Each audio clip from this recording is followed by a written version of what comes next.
The Foreign Secretary Dominic Raab is expected to announce what practical measures the UK will take against China as tensions grow between the two countries over Beijing's tough new security law for the territory. That legislation could see dissidents sent to the Chinese mainland, and so it's thought tomorrow Mr Raab may announce the UK suspending its extradition treaty with Hong Kong. Beijing's ambassador to Britain has threatened that China will retaliate and accused Downing Street of dancing to the tune of the Americans. Meanwhile, the Foreign Office has also criticised Beijing over human rights abuses against its Muslim Uighur population, as our diplomatic correspondent Caroline Hawley now explains. Hong Kong in crisis. The protests have been going on for months, and the future of Britain's former colony is straining relations.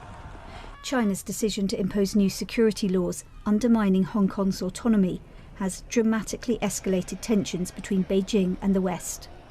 As Britain prepares to step up its response, a warning from China. If UK government goes that far to impose sanctions on any individuals in China, China will certainly make resolute response to it. But Britain feels it must act when it can no longer trust the independence of Hong Kong's legal system. I said we would conduct a review of our extradition arrangements and also a range of other measures that we might wish to take. I've now, with the Home Secretary and the rest of government, concluded that review. I will update the House of Commons on what further measures we're taking tomorrow. 5 years ago, David Cameron spoke of a golden era with China, but the relationship has deteriorated badly in recent months and is now beset by problems on several fronts. Take Huawei. Last week, the government banned the company's technology in Britain's 5G network because of security concerns, a U-turn prompted by pressure from the Americans. There are fears now of the potential economic fallout for British business. Other countries, including the US, Japan and Australia, have paid a price for falling out with China. China has sanctioned commerce, trade, the companies of those countries operating in China. So, to be honest, I mean, it's difficult to predict what China might do with regard to the United Kingdom, but we might have to expect that British companies would be in the crosshairs. What China is doing to its Uyghur minority has caused international outrage. Men have been forced into mass re-education camps, women forcibly sterilised. Dominic Raab today said the human rights abuses being committed were egregious and deeply, deeply troubling. The ambassador was shown video that appears to show bound, blindfolded men being forced onto a train. This was his response. What is happening here, Ambassador? I do not know. Where did you get these video clips? These have been going around the world. They've been authenticated by Western intelligence agencies and by Australian experts who say these are Uyghur people being pushed onto trains and taken off. Let me tell you this. The so-called Western intelligence keeping up make this a false accusation against China.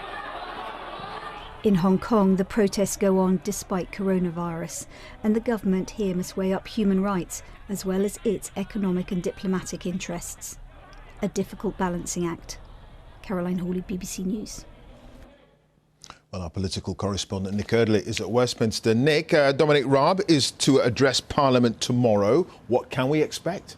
I think we got a pretty clear hint from the Foreign Secretary today, Clive, that he is prepared to rip up that extradition treaty with Hong Kong. We'll find out for sure when he speaks to MPs tomorrow afternoon. Sanctions are likely to be more complicated and take more time, but they're certainly an option too. And as you heard, the Chinese have threatened a robust response from Beijing if that is the route the government goes down, which all points to a real ratcheting up of these tensions with China over the next few weeks and months. Remember, there are some Tory MPs who look at the Huawei decision last week and want the government to go further, looking at other critical infrastructure, things like nuclear power plants, looking at other technology, things like the social media app TikTok.